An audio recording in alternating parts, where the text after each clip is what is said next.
A quiet village in Norway in the late 1800s. One woman quietly invited men into her home, and none of them ever walked back out. No screams, no witnesses, just empty graves hidden beneath a peaceful farm. Some say she killed for love, others say for money. But when the truth finally started coming out, the woman herself vanished, leaving behind bones, fire, and one of the darkest mysteries in American history.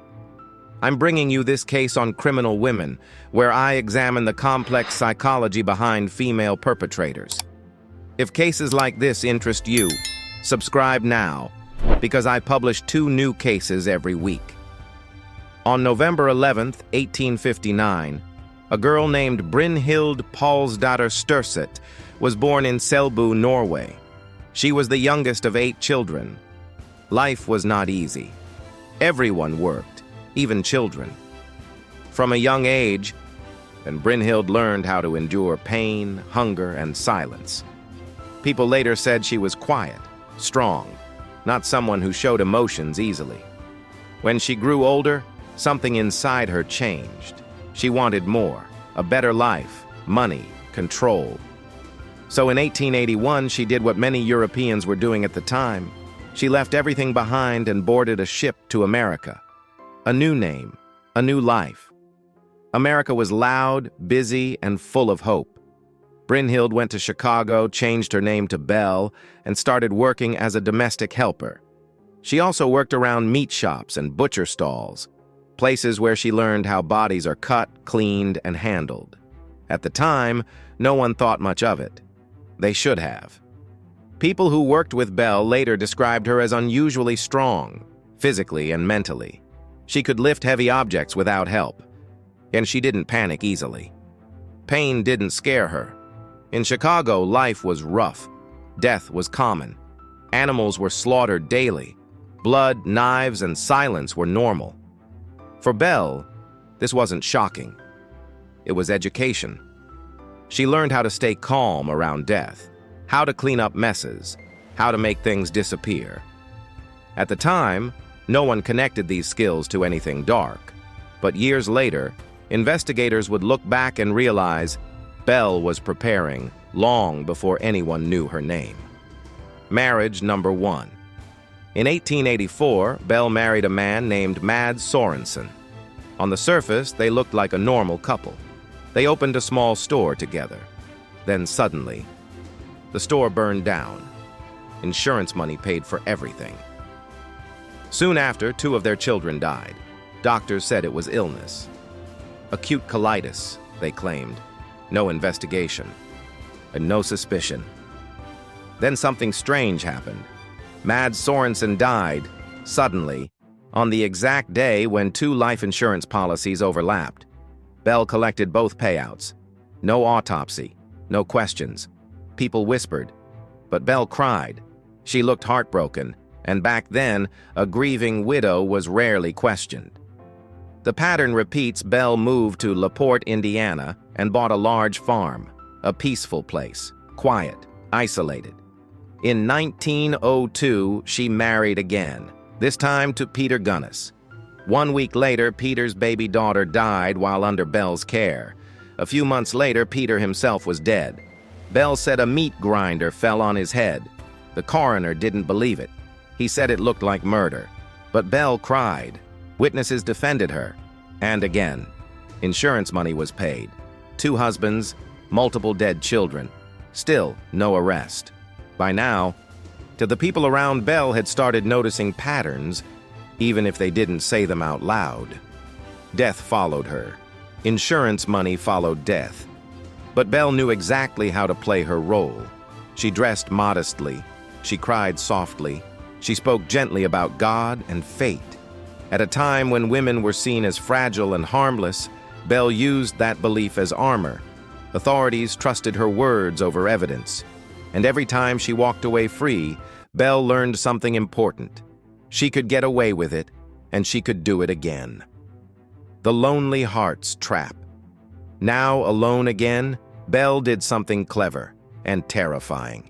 She placed personal ads in newspapers, especially papers read by immigrant men. The ads were warm, loving, hopeful, a wealthy widow, a large farm, looking for a serious man to share life with. Men wrote back, lonely men, the men with savings, men looking for love. Belle replied. She invited them to her farm. She asked them to bring money. For our future.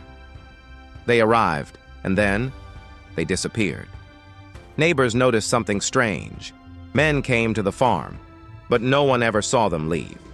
At first, no one questioned it. In the early 1900s, people moved often. Letters stopped. Families lost contact. Life was uncertain. Belle understood this world very well. She knew that lonely men wouldn't be missed right away. When a man arrived at her farm, she treated him like a guest. She cooked warm meals. She listened to his stories. She laughed softly. She made him feel safe, like he had finally found home. Neighbors later said Belle was charming when she wanted to be. Calm, polite, never angry in public. But nights at the farm were different. Many of the men were last seen entering the house with suitcases full of cash. Belle told them it was safer to keep their money with her. For our future together, she would say. There was no future. Most investigators believe Belle killed them the same night they arrived. Some were poisoned slowly, collapsing after dinner. Others were attacked while sleeping. A sudden blow to the head. Quick, silent. After that came the hardest part. The part that shows how cold and prepared she was. She dragged bodies outside, cut them apart, wrapped them in cloth, buried them in shallow graves across the farm. Sometimes she buried them near the hog pen, sometimes under freshly planted soil. And then, the next morning, she went on with her day. She baked bread, she fed animals, she waved at neighbors, as if nothing had happened.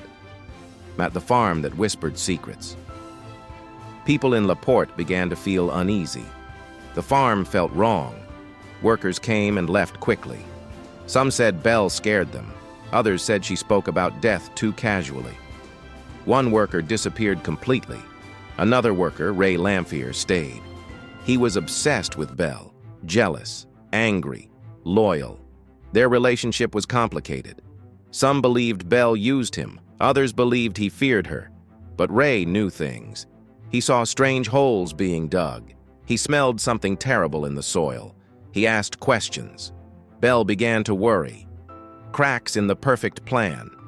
Families of missing men started writing letters, asking questions, showing up. Belle felt the pressure. This is when investigators believe she decided to disappear. In April 1908, Belle packed her belongings. She withdrew money, and she told neighbors she was afraid of Ray Lamphere. Then the fire happened. The night everything burned. The farmhouse burned violently. When the fire was put out, 3 children were found dead inside. Then came the body, a headless adult woman. At first, everyone believed it was Belle, but doctors noticed something strange.